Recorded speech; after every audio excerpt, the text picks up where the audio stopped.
Salut à tous, c'est Shorty pour l'Oxymore. Aujourd'hui, nous sommes à Paris, à la place, et je suis avec 1T1. L'Oxymore, #1, you heard me? Boss. 1T1, comment ça va? Ça va bien et toi? Ça va. Tu es un compositeur, chanteur de bouillon. Même si les gens ne te connaissent pas encore, ton visage, on va dire, Ouais. ils ont forcément déjà entendu ta musique, on t'entend à peu près dans toutes les soirées, toutes les voitures. Mais avant qu'on parle un peu de tout ça, de ce succès, de tes projets à venir, je voulais qu'on revienne au tout début pour toi. Comment tu as commencé la musique? Alors, comment j'ai commencé la musique? En vrai, ça fait depuis tout petit. Je suis dans le gros cas avec ma famille côté Guadeloupe. Donc, j'ai commencé à 3 ans, depuis tout petit, avec mon tonton et Thierry Cam, du coup. Ok. Et après ça, j'ai commencé avec la batterie. Ensuite, je voulais faire du saxophone, mais j'ai pas pu. Donc, j'ai fait que de la batterie, du coup, que de la percussion. Et j'ai fait pendant 10 ans. Ok. Et après ça, j'ai vu une vidéo sur YouTube qui montrait un gars qui jouait de la batterie sur un pad. Ok. Et ça me plaisait bien. En plus, ce style était un peu américain et tout. Donc moi, je me suis dit, bon, ça me plaît. Je veux faire ça. C'est ce qui me plaît. Et du coup, j'ai regardé sur Internet comment faire et tout, qu'est-ce qu'il faut, quel matos, tu vois. Donc après ça, j'ai en parlé avec mon père. Et du coup, avec mes parents, ils m'ont acheté un petit clavier. J'ai commencé avec ça. Du coup, je savais pas jouer au piano au début. Mais à force, tu vois, sans connaître les gammes, sans connaître les notes, à l'oreille. Mais attends, excuse-moi, en revenant, tu avais vraiment pris des cours, solfège, tous ces trucs-là, tu savais lire des notes de par ta formation de batterie? C'était ça mon problème, j'arrivais pas à lire. Ok. Mais par contre, pour reproduire à l'oreille, D'accord, ok. je le faisais, tu vois. Ok. Donc, c'est ce que je faisais. Les partitions et moi, c'est deux choses, ça Ok. va pas, tu vois. Quand tu as eu ton clavier, du coup, tu t'amusais à reproduire, à faire des trucs. Ouais, je reproduisais au début. Et ensuite, quand j'ai eu l'habitude de jouer, je créais moi-même après mes Ok. affaires. Et là, on est vers quel âge? Là, on est vers 16-17. D'accord. 16-17 Et qu'est-ce que tu reproduisais là, à ce moment-là? Qu'est-ce que tu écoutais à cette époque-là? mon père m'a très influencé, en fait, toute ma famille. On était habitués au R&B à l'ancienne, Nelly, Ok. il y avait Alia, il y avait plein de chanteurs d'R&B. Ok. Ce que tes parents écoutent. Avant, quand j'étais petit, Mhm. donc j'ai toujours eu ça dans ma tête. Et il y avait plein de choses aussi. Ouais, plus ou moins Rick Ross, tu vois, après, tout ce qui Un est peu de trap. rap américain. Ouais. C'était plus américain, moi, mon côté. Ok. Et après, avec les Antilles, j'ai pu mélanger les choses, quoi. Ok. Et il y avait quand même la musique déjà de base, de la musique caribéenne, zouk, Oui, carnaval, t'as fait un peu? c'était pas Pas musical. très local Ok. avant. Et à quel moment tu as découvert, disons, le bouillon? Au lycée, hein. Mhm. Au lycée, vraiment, mais j'écoutais pas le bouillon de Guadeloupe. J'écoutais le D'accord. bouillon de Dominique, parce que le bouillon de Guadeloupe, ça n'avait pas... Je trouvais pas le petit truc en plus, tu vois, qui me dit, ouais, bon, ça, c'est... Il y a de la pression. Donc j'écoutais du bouillon de la Dominique, du Triple K, de Signal Bond à l'ancienne, WCK à l'ancienne, il y avait encore All Star Band, il y avait Assad Banton, tout ça. J'écoutais pas le bouillon de Guadeloupe parce qu'il manquait le petit truc, tu vois. Le côté live, le côté plus pression et tout, vraiment. Et niveau parole, il n'y avait pas tellement de paroles. Donc, c'est plus Dominique que Guadeloupe. Ok. Et tu as commencé à en faire vraiment direct?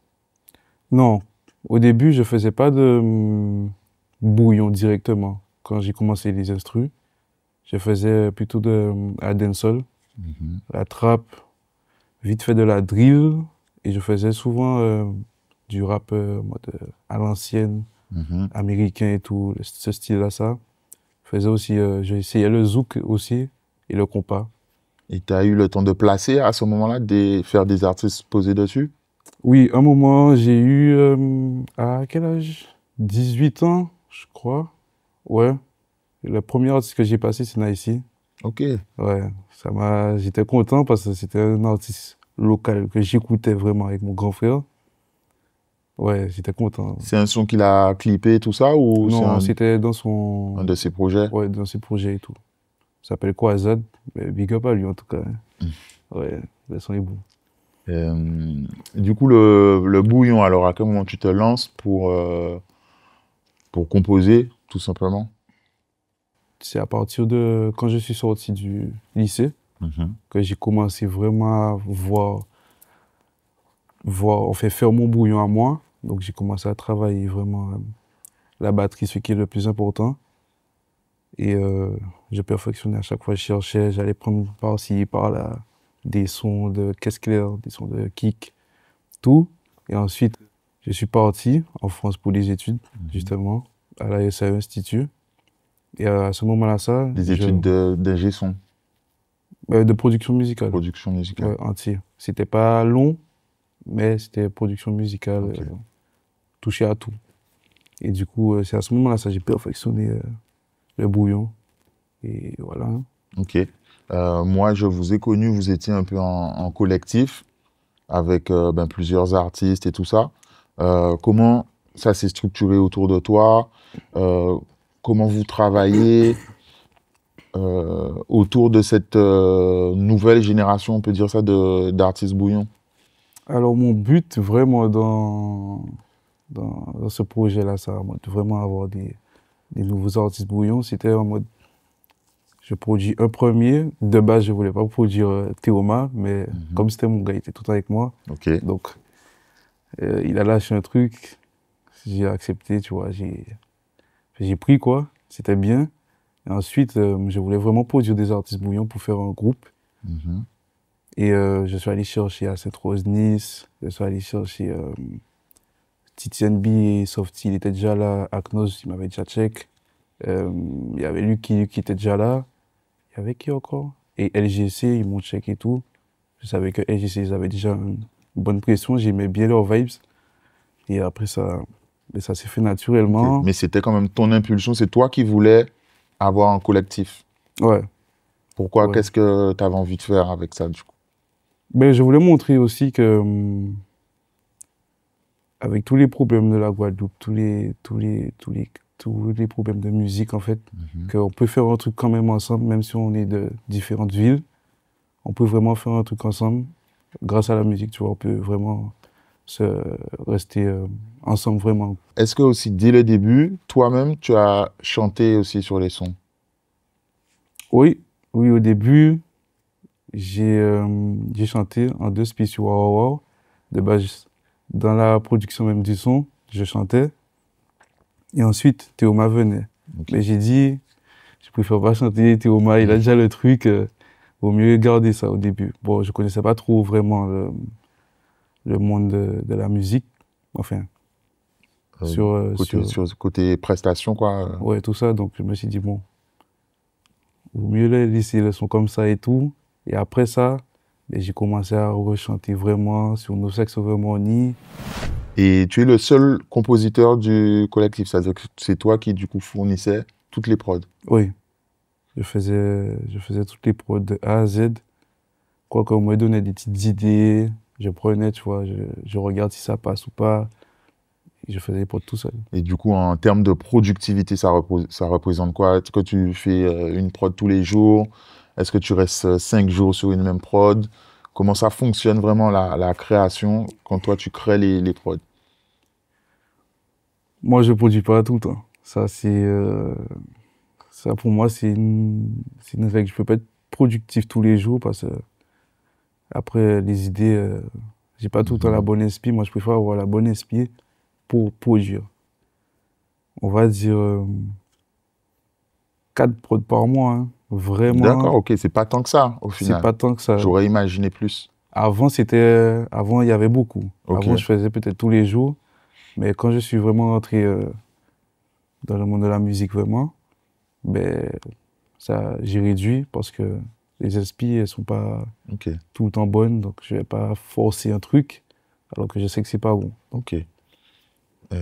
Une de tes particularités, c'est que du coup, quand tu es en showcase dans des soirées ou autres, ben, du coup, tu te produis, tu lances tes prods, tu fais quelques solos sur le clavier. Mhm. Parfois, tu as des amis à toi, enfin des chanteurs avec qui tu travailles qui chantent aussi. Comment tu gères ça? Qu'est-ce qui t'a inspiré? Est-ce qu'il y a des artistes, peut-être même dominicains, qui t'ont inspiré? Ouais, il y a des artistes dominicains qui m'ont inspiré à faire ça. Il y a Triple K, en vrai, à un moment donné. Mhm. Quand ils venaient peut-être en Guadeloupe, ils n'avaient pas de live, Mhm. forcément. Donc, Killa, il lâchait les pistes et jouait en même temps. Je sais pas s'il chantait, je pense pas. Mais il y a Ridge, vraiment. Euh, Il y a Tafti qui vient d'arriver là. En vrai, je les ai pas plus regardés que ça.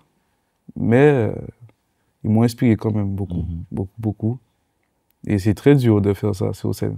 C'est très dur de chanter, d'aller appuyer pour le son, de jouer au piano, d'avoir le public tout À le temps, tout le gérer, temps. ouais. Donc c'est chaud. C'est mieux d'avoir aussi des chanteurs avec moi que gérer tout ça. Des fois, c'est dur. Et Mais tu préfères, du coup, tu aurais préféré rester un peu derrière, lancer les prods et faire ton solo, être que musicien. ça dépend. Mhm. Ça dépend, ça dépend. Quand je sais que le son même, je suis tout seul, c'est sûr que je vais y aller. Mais quand je sais que le son, on est à plusieurs, donc je vais laisser quoi. Je vais même être derrière, je vais jouer. Et la place derrière, ça te va si le son Ouais, est moi bon. j'aime bien être devant le public, mais j'aime bien être caché, tu vois. C'est pour ça que au début, je lâchais pas trop de clips. J'aime bien être silencieux, en mode Ok. écouter et voilà. Et du coup, tu as parlé du fait que de ce que tes parents écoutaient. Ça répond un peu à la question qui vient. Mais je voulais savoir comment tu choisissais du coup, puisque on voit que tu samples un peu de tout. Et du coup, comment tu faisais tes sélections et qu'est-ce qui te donnait le déclic pour aller créer une prod, quoi?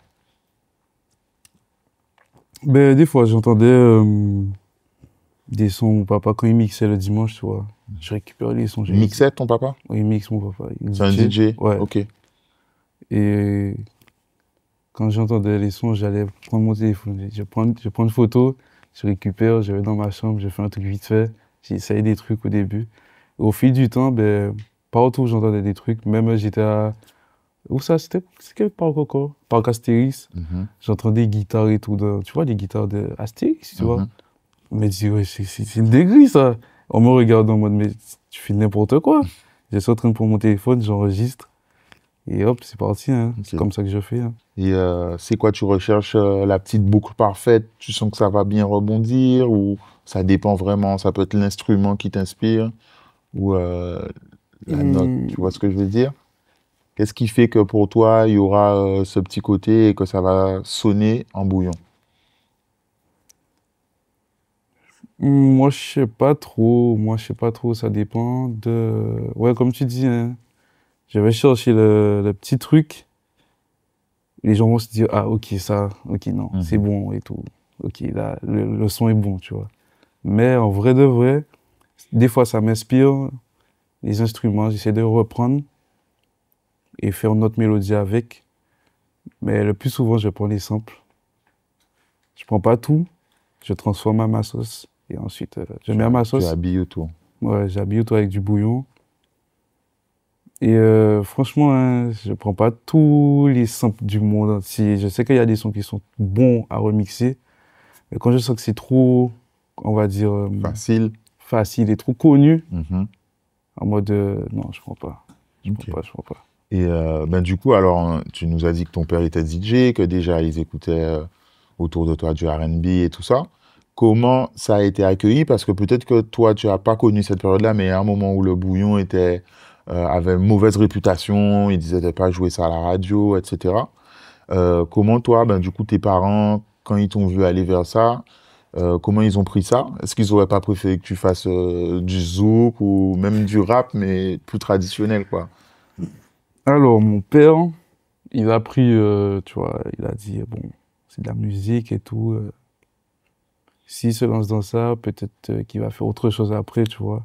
Mais ma mère, ah ouais, ma mère, ah ouais, elle n'avait pas vu ça. Pourtant, elle est sur les réseaux aussi, Mhm, mais elle n'a pas vu que j'avais sorti Waouh Waouh Waouh et tout. mhm. Et quand j'ai annoncé la date que je vais sortir Waouh Waouh, là, il a vu, j'étais avec Théoma dans la voiture, et il s'est mis à rire, tu vois, il sait, il sait. Et ma maman m'a dit, non, tu sors pas ça, si, ah non, machin, tu parles de Mais ci, tu parles de ça. elle, Ah. c'est plus par rapport aux paroles, à ce que vous racontez. Ouais, ouais. Même Les en fait, rythmes et tout ça, c'est la pas son rythmique, truc. c'était pas son truc, tu vois. Mhm, Elle aime pas, en fait, le fait que avant le bouillon, c'était sale, ben, les parents, ils ont forcément, en mode, la rythmique, depuis qu'ils entendent la rythmique, ils disent non, mhm, tu vois, donc. Au début, elle était pas d'accord, hein. mhm. Jusqu'à ce que je continue, elle était pas d'accord quand même. Mais je lui ai dit que, t'inquiète maman, je vais changer le bouillon, t'inquiète, ça va se passer, je vais arrêter les paroles sales, peut-être des sous-entendus pour commencer, et après, on essaie de... Donc, tu as quand même cette envie, toi, d'apporter un truc en plus, une touche personnelle et de faire progresser le bouillon, tout simplement. Ouais, ouais, je vais envoyer le bouillon. Tu vas faire ça comment? Enfin, en tout cas, c'est quoi ton plan? Parce que peut-être que tu n'as pas encore trouvé la méthode, mais Mon plan, en vrai, c'est déjà changer même niveau, la vision, tu vois. La vision en mode comment on voit les artistes bouillons. mhm, C'est-à-dire que nous, on voit de base les artistes bouillons, tu vois, comme si les locaux, on s'habillait en mode normal, niveau vestimentaire, c'est normal. Jean, normal, peut-être TN, Lacoste, tu vois, mhm. c'est comme ça, c'est la vibe, c'est comme ça. On essaie Ouais. de changer déjà la vision même de l'artiste bouillon. Après, niveau musique même, on essaie de changer les paroles, c'est clair. Faire de plus du sous-entendu. Et ouais, c'est ça le travail, hein. Ok. Et je reviens sur la création. Donc, comme tu as dit que vous étiez en collectif et tout ça, mais comment ça se passe vraiment quand vous créez? Puisqu'il y a, ben, comme des Live Melon où vous êtes à plein, est-ce que chacun pose de son côté, envoie les pistes? Est-ce que c'est des grandes sessions studio où il y a tout le monde et donc c'est dans l'ambiance même? Comment vous travaillez pour créer ces morceaux-là? Déjà, on se donne rendez-vous au studio. Déjà, on fait quoi? Ben, en vrai, on chill avant. Pour Leave Me Alone, l'histoire elle est courte, hein. Elle est pas longue, hein. C'est Banksy qui arrive avec les trucs de Digno. Et il m'a dit, ouais, cette truc là, ça, elle est bonne, machin, putain, je vais poser là-dessus. Je lui ai dit, ouais, on voit et tout. J'écoute. Mais elle était bonne, hein. Et peut-être Théoma et Logi, ils voyaient pas le truc, tu vois. Mais moi, je voyais le truc. Et du coup, j'ai dit à Digno de m'envoyer sa boucle de mélodie. Ok. Et après ça, ben, j'ai commencé à refaire et tout. Et là, Théoma et Logi, ils sont en train de... Ouais, il y a un truc, ouais. Au final, il y a un truc. Et après ça, on a commencé à faire... On a mis l'instru. On a fait une boucle. Après ça, on a commencé à chanter en freestyle et tout. Banksy, il avait déjà sa partie. Nous, on a fait des freestyles vu qu'on avait déjà des sons avant. Mhm. Mais c'est venu comme ça, hein, après. C'est vraiment... On est à plusieurs. Et Est-ce que dès la séance studio, vous avez senti que ça allait quand même faire du bruit, ce morceau-là? franchement, au début, je me disais, bon, c'est une bonne instru. Ça veut dire que si on lâche en live, peut-être à la Dominique, les gens vont prendre. En Guadeloupe, je sais pas trop. Donc du coup, on a commencé à vraiment faire des freestyles là-dessus pour voir si qu'est-ce qui peut accrocher. Mhm. Et quand on chantait, j'ai fait la Leave Me Alone à ce moment-là, ça. Et là, les gars m'ont dit, ouais, ça, c'est bon. Et à ce moment-là, ça, j'ai dit, bon, on lâche qu'en live, on va voir comment les gens réagissent. Et à ce moment-là, ça qu'on a lâché à la Noche, ben, les gens ont pris, hein. Les gens ont Ok. pris, les gens ont pris. On s'est dit, bon, c'est bon, le son est bon. Et à ce moment-là, ça, ben, on a peaufiné, on a perfectionné le son. Et après, ben, on va Ok. sortir. Hein. Et ben, du coup, ben, votre génération, les nouveaux ben, succès de Bouillon aussi, ça passe beaucoup par les réseaux sociaux. Parfois, il y a des morceaux qui sont encore en extrait, enfin TikTok et tout ça, et limite ça perce déjà. C'est des trucs qui sont calculés, ou bien vous gérez mais par rapport au fait que vous êtes déjà sur les réseaux. C'est là où vous êtes. Est-ce que c'est travaillé ou c'est naturel? En vrai, il y a un travail quand même derrière ça. Ok. Parce qu'on analyse qu'est-ce que les gens aiment, qu'est-ce que les gens n'aiment pas. On essaie de jouer avec juste les effets de vidéo. On fait plein de choses, on regarde vraiment. Et surtout la période aussi. Vraiment, qu'est-ce qui sort pas, quel artiste qui sort, tel truc. Tu vois, ça dépend de tout. Ça dépend de plein de choses. Mais il y a un vrai travail. C'est aussi naturel, mais il y a un travail. Ok. Est-ce que, du coup, tu continues à produire d'autres genres musicaux ou c'est vraiment que Bouillon, toi tu es focus sur ça et c'est ce que tu veux faire? Non, c'est pas que bouillon. Moi, je suis pas spécialement dans le bouillon. Je fais de la dancehall. Justement, j'ai une dancehall dans mon prochain projet. D'accord. J'ai de l'acoustique, j'ai du guitare acoustique. J'ai quoi? J'essaie de faire du tout, hein. Ok. Enfin, je fais du tout.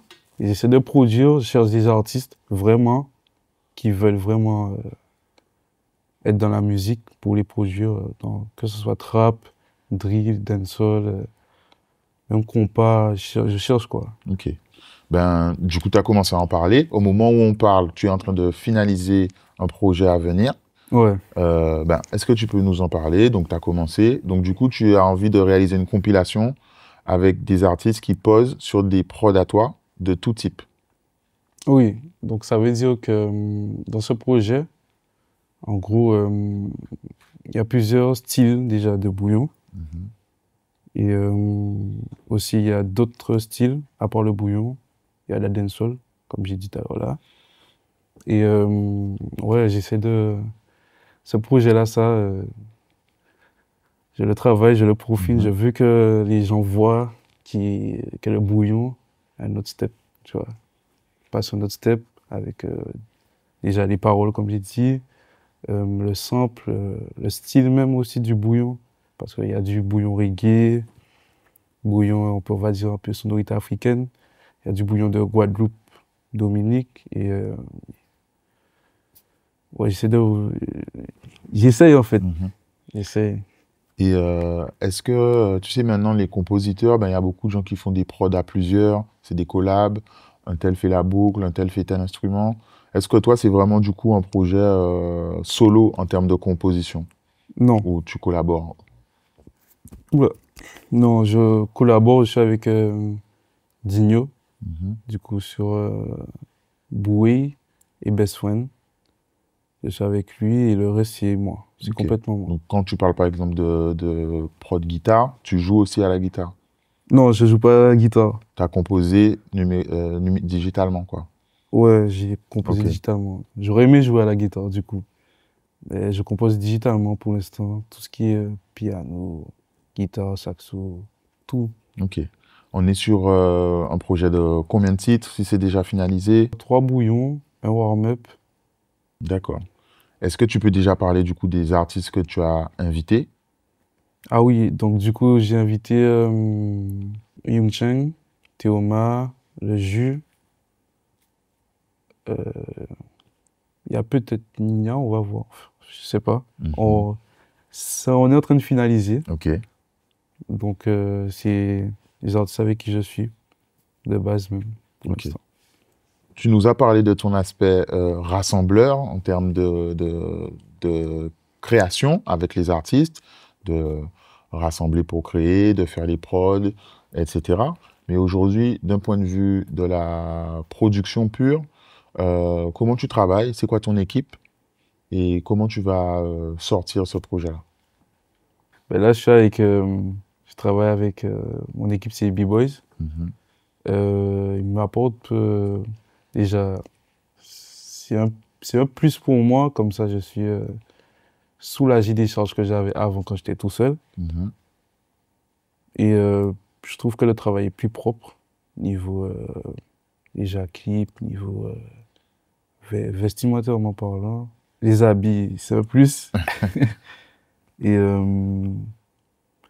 ouais, niveau artiste même, parce que moi je me considérais que en tant que producteur vraiment, et je mets les artistes en avant.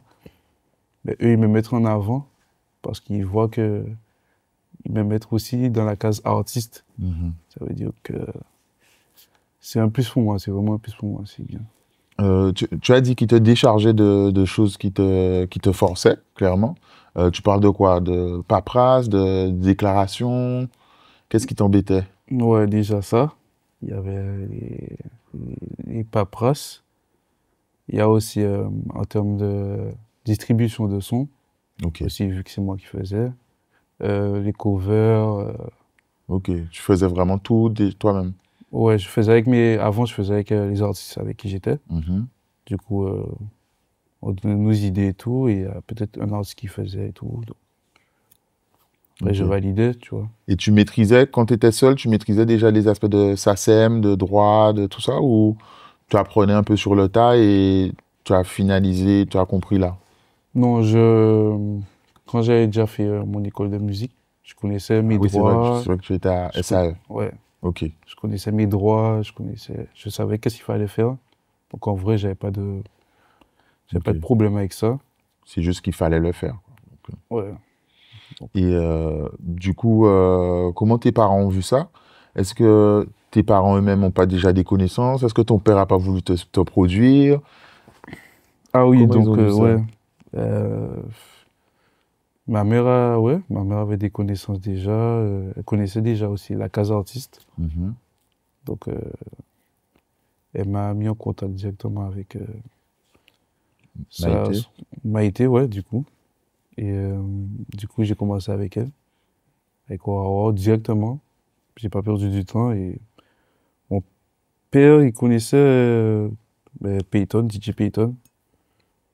Et à ce moment-là, Peyton, lui, il m'a mis avec Heavy Boys. Ok. Et après, ça s'est fait naturellement, et voilà. Hein. 1T1, on a fait un peu le tour. Est-ce qu'il y a quelque chose que tu aurais aimé rajouter pour conclure? Oui, du coup, restez connectés pour le projet. Ça va bientôt sortir. Et aussi, pour ceux qui veulent se lancer dans la musique, dans la production et tout, c'est dur, mais il faut du cran, faut pas avoir peur d'aller chercher des artistes. Et aussi, faites vos trucs. Ne copiez pas tellement les gens. C'est un bon conseil, ça. Donc, voilà, c'est tout. Hein. 1T1, merci. Merci à toi aussi. À très vite. Luxymore, #1, you heard me? Boss.